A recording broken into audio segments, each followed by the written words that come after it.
সরকার IMF এর prescription অনুযায়ী বিভিন্ন পণ্য নতুন করে আরো ভ্যাট আরোপ করতে যাচ্ছে বলে খবরে প্রকাশ।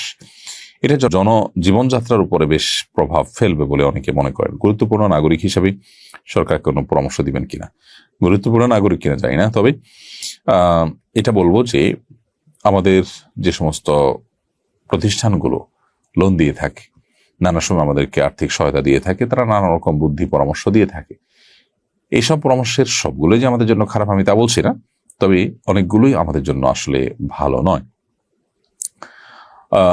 দেশে বিশেষ করে বর্তমান যে চলমান অচল অবস্থা চলছে, অনেকটা দীর্ঘদিন পর্যন্ত মানুষ আর্থিক কষ্টে ভুগছে, বাজার নিয়ন্ত্রণ করা কঠিন হচ্ছে নানা কারণে।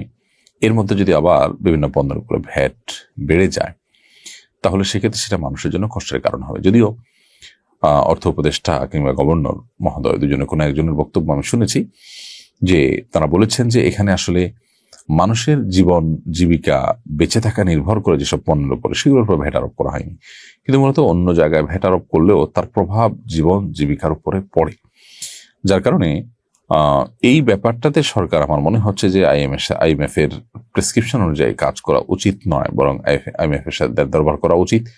একটা রাষ্ট্রের যদি অপচয় রোধ করা যায়, অপচয়টা যদি আমাদের দেশে আমরা বন্ধ করতে পারি, সরকারের টাকার যেভাবে সেভাবে খরচ করার যে একটা আপনার টেন্ডেন্সি আছে, সেটা যদি বন্ধ করা যায়, তাহলে আমার মনে হয় যে আমাদের দেশে অনেক আর্থিক অনটনের জায়গাগুলো ঘুষে যাবে এবং আমাদের প্রচুর পরিমাণ অর্থ এখানে বেঁচে যাবে এবং এই ভ্যাট ইত্যাদি বাড়াবার প্রয়োজন সেক্ষেত্রে হবে না। আমার মনে হয় সেদিকে বরং নতুন সরকার বা নতুন পরিস্থিতিতে তারা মনোযোগ দেওয়া উচিত। পরিবেশ সুরক্ষার বিষয়ে ইসলামের নির্দেশনা কি? বর্তমান সরকারের পলিথিন বিরোধী অবস্থান সম্পর্কে আপনার মন্তব্য কি? দেখুন, ইসলাম পরিবেশ সুরক্ষার জন্য বহু উদ্যোগের নির্দেশ আমাদেরকে দিয়েছে। মূলত ইসলামকে যদি আমরা সঠিকভাবে মেনে চলি, আল্লাহর আদেশ নিষেধগুলো যদি আমরা মেনে চলি, প্রকৃতিতে যদি আমরা নানা রকমের মডিফিকেশনের নামে ব্যাপক পরিবর্তন না আনি, তাহলে সেক্ষেত্রে পরিবেশ এমনিতেই সুসংরক্ষিত থাকবে।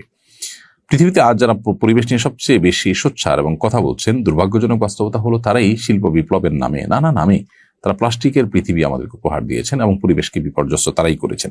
এখন তারাই আবার ওঝা হয়ে ঝাড়ছেন, এটা হলো বাস্তবতা। পলিথিন আমরা জানি যে সেটি আমাদের মাটির জন্য নানাভাবে ক্ষতিকর। বিশেষ করে পলিথিনের যত্রতত্র ফেলে দেওয়ার যে একটা প্রবণতা আমাদের দেশে মানুষের মধ্যে আছে, এটা কোনোভাবে নিয়ন্ত্রণ করা যাচ্ছে না। সেই জায়গা থেকে পলিথিন বিরোধী আইন করা বা পলিথিনের ব্যবহার বন্ধের উদ্যোগ নেওয়াকে আমি মনে করি যে প্রয়োজনীয় উদ্যোগ এবং সাধুবাদ জানানোর মতো উদ্যোগ।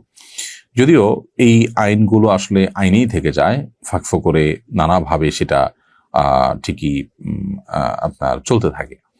তো এই ক্ষেত্রে যে সমস্ত ফ্যাক্টরিগুলো ইতিমধ্যে চালু আছে, সেই ফ্যাক্টরিতে অন্য কিছু উৎপাদন করে হলেও যে সমস্ত কর্মীরা আছেন, শ্রমিকরা আছেন, তাদের কর্মসংস্থানের উদ্যোগ নেওয়া উচিত, যাতে করে তারা বিপদের মুখে পতিত না হয়। কিন্তু মূল উদ্যোগটা এটা অবশ্যই প্রশংসার দাবিদার।